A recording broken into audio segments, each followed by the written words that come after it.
Well, many have prepared and are bracing themselves for the severe weather impact from homes to businesses, even churches. News 10's Aaliyah Blackburn is live from the north side of Terre Haute. She continues our team coverage tonight of how these storms are affecting parts of our community. Groups of people spent almost all night placing these sandbags outside of North Terre Haute Christian Church. Now, the church has been victim to floods in years past, and many are hopeful that's not the case this year.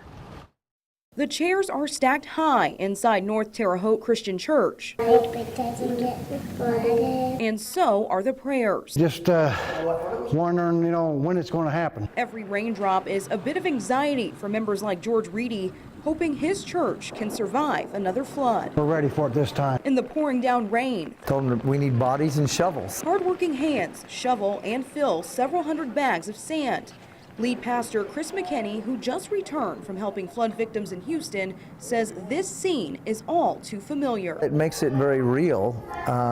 It eliminates your question of whether, well, should we do this or not? It just seems to be automatic. That's because his church has been hit hard before.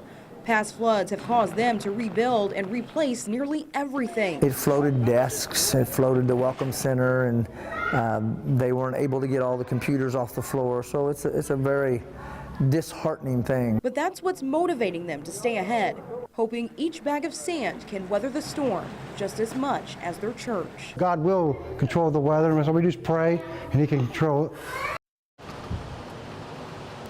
Now, McKinney told me that the church does own the former Otter Creek Firehouse, which is across the street from the church. He says they can worship there in case worse comes to worse. For now, reporting from the north side of Terre Haute, Aaliyah Blackburn, back to you in the studio.